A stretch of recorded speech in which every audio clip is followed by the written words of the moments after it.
Vitajte. Na forme zobrazovania dát v prezentácii záleží.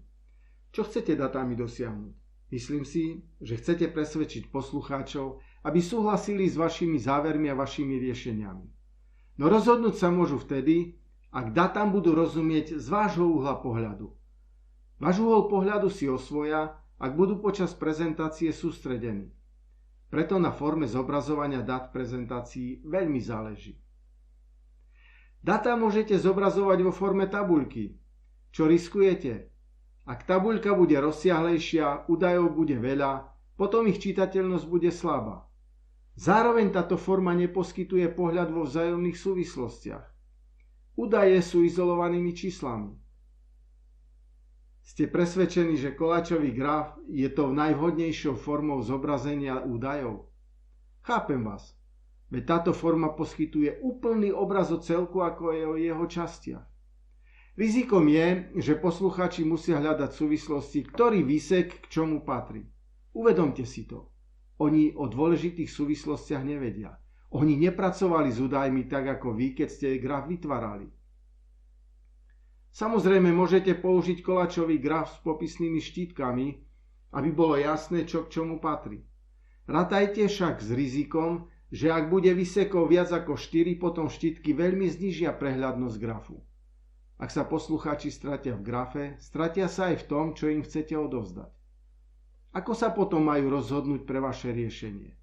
Nebudú vidieť súvis medzi dátami a vami navrhovanými riešeniami. Na forme zobrazovania dát v prezentácii veľmi záleží. Ponúknite im prehľadnejšiu formu dát, kde uvidia nielen celok, ale aj časti v súvislosti s celkom. Formu, ktorá im umožní sledovať vaše sprievodné slovo súčasne s údajmi. A v tomto videu sa naučíte, ako zautomatizovať proces vytvárania takejto formy grafu.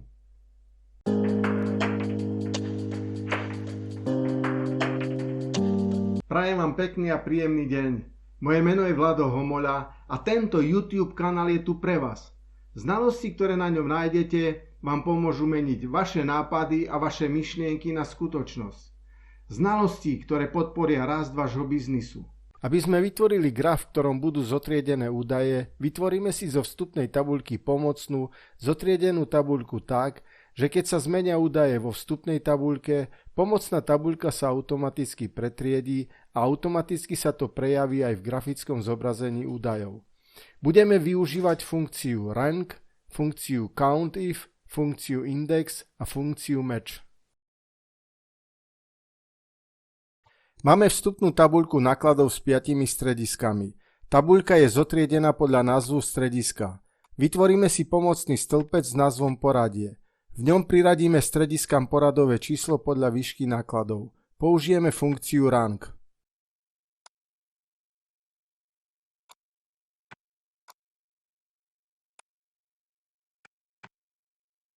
Vzorec nakopírujeme do ostatných buniek stĺpca a skúsime, ako funguje v prípade, že bude v bunkách rovnaká hodnota. Vidíme, že poradové číslo je rovnaké. My však potrebujeme jednoznačné poradie bez duplicit. Vzorec doplníme o funkciu countif. Tá skontroluje, koľko rovnakých čísel bolo v predchádzajúcich bunkách vzhľadom na číslo v aktuálnej bunke.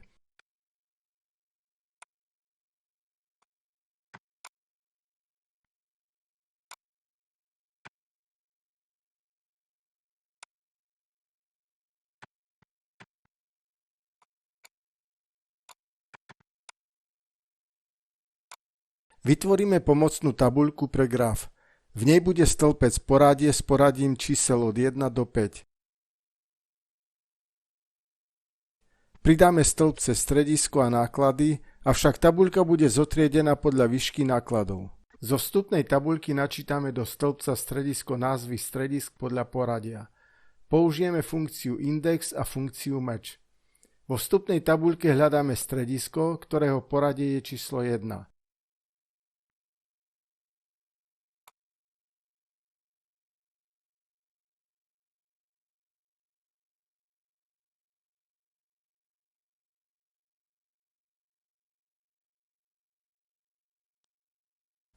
Vytvorený vzorec nakopírujeme do celého stĺpca.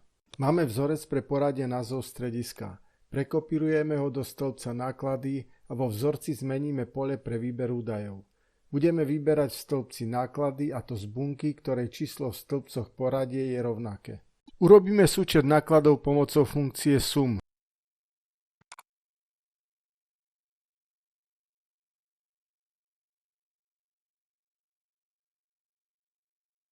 Doplníme stĺpec pre zobrazenie podielu jednotlivých stredisk na celkových nákladoch.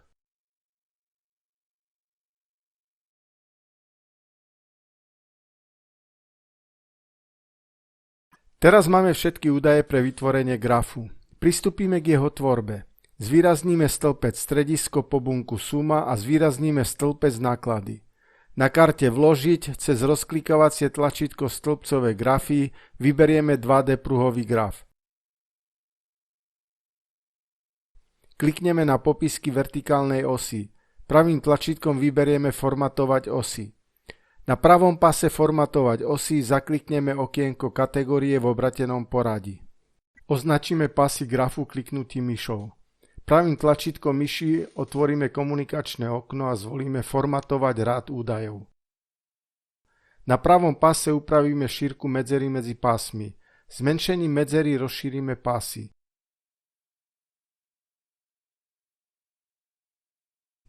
Na karte Farba zvolíme Výplň, v našom prípade zvolíme tmavšiu sivú farbu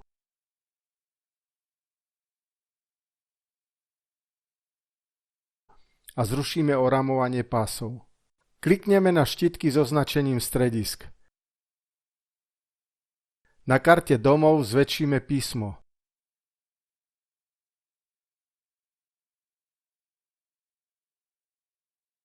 Podobne upravíme aj štítky s údajmi o percentách.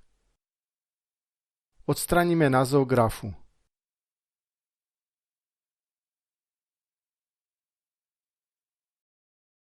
Označíme graf. Cez tlačítko plus napravo hore vedľa grafu vyberieme označenia údajov pred zakončením.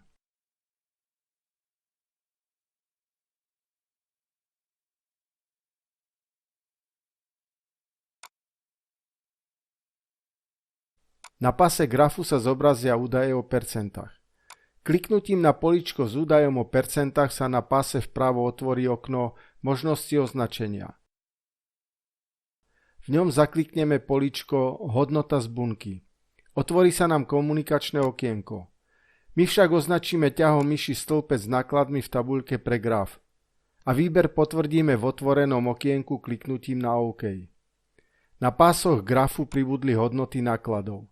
V pravom pase odklikneme políčko Hodnota. Na karte Domov upravíme veľkosť a farbu písma pre hodnoty údajov o nákladoch.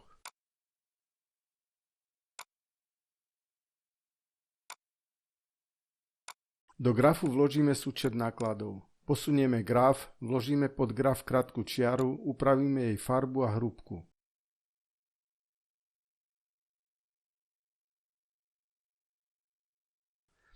Pod čiaru vložíme textové pole. Do príkazového riadka napíšeme znak rovná sa a klikneme na bunku, kde je suma nákladov.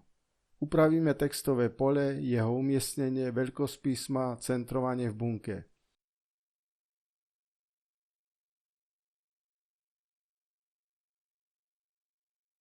Posunutím grafu overíme, či pridaný text je zoskupený s grafom. Graf skopírujeme do schránky. Prejdeme do PowerPointu. Na karte Domov rozklikneme tlačítko Prilepiť. Zvolíme voľbu Prilepiť špeciálne. V zobrazenom komunikačnom okne zaklikneme voľbu Prilepiť prepojenie. Po kliknutí na OK tlačítko sa na snímke zobrazí graf. Môžeme upravovať jeho veľkosť a umiestnenie na snímke. Vrátime sa do Excelu.